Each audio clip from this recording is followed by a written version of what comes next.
ಜೀವಜಲ ಪ್ರಕೃತಿ ಮಾತೆ ನೀಡಿರುವ ಅತ್ಯಮೂಲ್ಯ ಕೊಡುಗೆ. ನೀರಿರದೆ ಮನುಷ್ಯ ಬದುಕಿರಲಾರ. ಅನಾದಿ ಕಾಲದಿಂದಲೂ ನೋಡಿದರೆ ನದಿ ಪಾತ್ರಗಳ ಮೇಲೆಯೇ ನಾಗರಿಕತೆಗಳು ಬೆಳೆದು ಬಂದವು. ಮನುಷ್ಯನ ಅಳಿವು ಉಳಿವು ಹಾಗೂ ವಿಕಾಸಕ್ಕೆ ನೀರು ಅತ್ಯಮೂಲ್ಯ.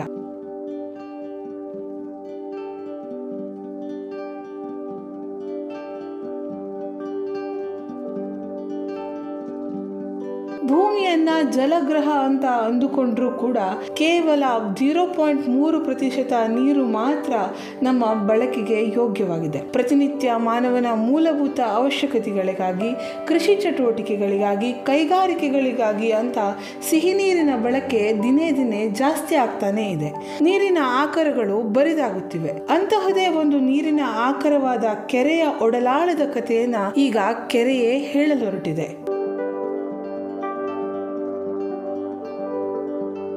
ಬೆಂಗಳೂರಿನ ಜಯನಗರದ 7ನೇ ಹಂತದಲ್ಲಿರುವ ಯಡಿಯೂರು ಕೆರೆಯಾದ ನಾನು 1400ಕ್ಕೂ ಹೆಚ್ಚು ವರ್ಷಗಳ ಇತಿಹಾಸವನ್ನ ಹೊಂದಿದ್ದೇನೆ. ಅದೆಷ್ಟೋ ರಾಜವಂಶಗಳು ನನ್ನ ಈ ನೆಲವನ್ನ ಆಳಿದರು. ಹೊಯ್ಸಳರು ಮಾತ್ರ ನನಗೆ ವಿಶೇಷವಾದ ಸ್ಥಾನಮಾನವನ್ನ ಕೊಟ್ಟರು. ಹೊಯ್ಸಳರ ದೊರೆ ವಿಷ್ಣುವರ್ಧನನ ರಾಣಿ ಶಾಂತಲಾದೇವಿ ನನ್ನೊಡಲಲ್ಲಿ ಸ್ನಾನ ಮಾಡಿ ದೇವರಿಗೆ ಪೂಜೆ ಸಲ್ಲಿಸಿ ಹಲವರಿಗೆ ಅನ್ನ ಸಂತರ್ಪಣೆಯನ್ನ ಮಾಡುತ್ತಿದ್ದಳು ಎಂಬ ಪ್ರತೀತಿಯೂ ಇದೆ.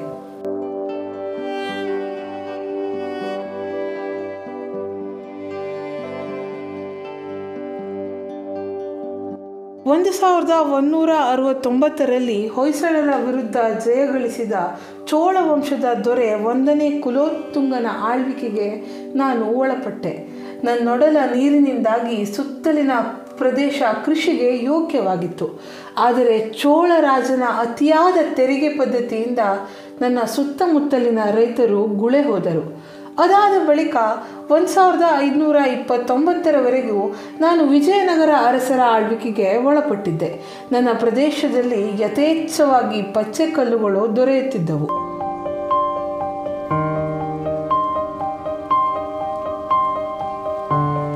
ಹೀಗೆ ನಾಗರಿಕತೆ ಬೆಳೆಯುತ್ತಾ ಹೋದಂತೆ ನನ್ನೊಡಲು ಕೂಡ ಬದಲಾಗುತ್ತಾ ಹೋಯಿತು. ಕೃಷಿಯ ನಾಡಾಗಿದ್ದ ನನ್ನ ಸುತ್ತಲಿನ ಪ್ರದೇಶ ಕಾಂಕ್ರೀಟ್ ನಾಡಾಗಿ ಬದಲಾಗತೊಡಗಿತು. ಮೊದಲು 20 ಎಕರೆ ಪ್ರದೇಶದಲ್ಲಿ ವಿಸ್ತಾರವಾಗಿ ಹರಡಿಕೊಂಡಿದ್ದ ನಾನು ಒತ್ತುವರಿಯಿಂದಾಗಿ 9.5 ಎಕರೆ ಪ್ರದೇಶಕ್ಕೆ ಮಾತ್ರ ಸೀಮಿತಳಾದೆ. ಬೆಂದ ಕಾಳೂರಿನಿಂದ ಬೆಂಗಳೂರಿನವರೆಗೆ ಆದ ಬದಲಾವಣೆಗೆ ಸಾಕ್ಷಿಯಾದೆ. ಪ್ರಸಿದ್ಧ ರಾಜಮನೆತನಗಳ ಗೌರವಕ್ಕೆ ಪಾತ್ರಳಾದ ನಾನು ಜನರ ನಿರ್ಲಕ್ಷ್ಯಕ್ಕೆ ಒಳಗಾದೆ. ಮೌನವಾಗಿ ರೋಧಿಸಿದೆ.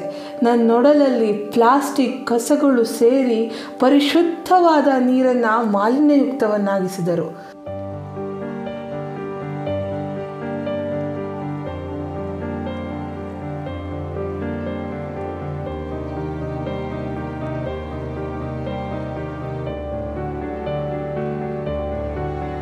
ನನ್ನೊಡಲ ಪ್ರೀತಿಯ ಮಕ್ಕಳು ವಿಷಯುಕ್ತವಾಗಿ ನನ್ನ ಕಣ್ಣೆದುರೇ ಸಾಯುವಾಗ ಅಸಹಾಯಕಳಾಗಿ ಕಣ್ಣೀರು ಹಾಕಿ ರೋಧಿಸತೊಡಗಿದೆ. ನಿರಂತರವಾದ ಶೋಷಣೆಯಿಂದ ನನಗೆ ಮುಕ್ತಿ ಸಿಕ್ಕಿದ್ದು 2017ರಲ್ಲಿ. 12.5 ಕೋಟಿ ವೆಚ್ಚದಲ್ಲಿ ನನ್ನ ಜೀರ್ಣೋದ್ಧಾರ ಕಾರ್ಯ ಶುರುವಾಯಿತು. ಮಾಲಿನ್ಯದಿಂದ ತುಂಬಿದ್ದ ಜೀವಜಲಕ್ಕೆ ಮತ್ತೆ ಕಳೆ ಬರತೊಡಗಿತು. ಬಾನಾಡಿಗಳ ಚಿಲಿಪಲ್ಲಿ ಕಲರವ ಮತ್ತೆ ಶುರುವಾಯಿತು. ಬೇರೆ ಬೇರೆ ದೇಶದಿಂದ ವಲಸೆ ಬರುವ ಪಕ್ಷಿಗಳಿಗೆ ನನ್ನೊಡಲು ಆಸರೆಯಾಗತೊಡಗಿತು. ಪ್ರಕೃತಿಯ ಸೊಬಗನ್ನು ಸವಿಯಲು ಜನರು ನನ್ನತ್ತ ಬರಲಾರಂಭಿಸಿದರು. ಹಚ್ಚ ಹಸುರಿನಿಂದ ಕೂಡಿದ ಉದ್ಯಾನವನ, ಚಿಣ್ಣರಿಗೆ ಆಡಲು ವಿಶಾಲವಾದ ಆಟದ ಮೈದಾನ, ಇದರ ಜೊತೆಗೆ ಪರಿಸರ ಸ್ನೇಹಿ ಬೋಟಿಂಗ್ ಕೂಡ ಜನರನ್ನು ನನ್ನತ್ತ ಆಕರ್ಷಿಸಿತು.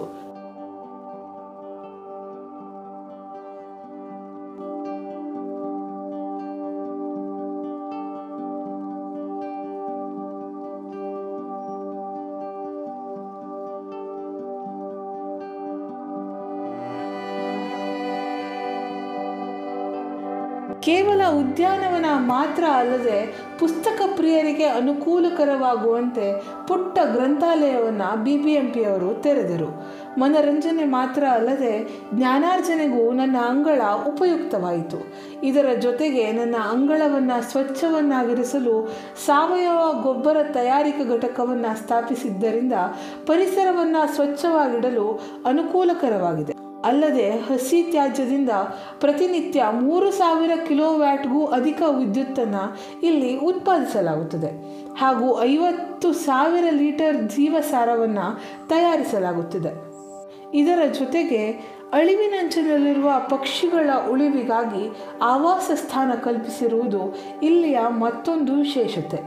ಕೆರೆಯನ್ನು ಸ್ವಚ್ಛವಾಗಿಡುವ ಸಲುವಾಗಿ ಗಣೇಶ ವಿಸರ್ಜನೆಗೋಸ್ಕರ ಪ್ರತ್ಯೇಕ ಕೊಳವನ್ನು ನಿರ್ಮಿಸಲಾಗಿದೆ.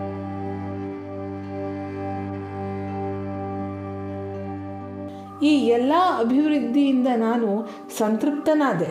ಮನುಕುಲ ಇನ್ನಾದರೂ ಎಚ್ಚೆತ್ತುಕೊಂಡು ಓಡುವ ನೀರನ್ನು ನಿಲ್ಲಿಸಿ ನಿಂತ ನೀರನ್ನು ಅಲ್ಲಿಯೇ ಇಂಗುವಂತೆ ಮಾಡಿದರೆ ಬರಡಾಗುತ್ತಿರುವ ಪೃಥ್ವಿಯನ್ನು ನೀರಿನಿಂದ ತುಂಬಿಸಬಹುದು.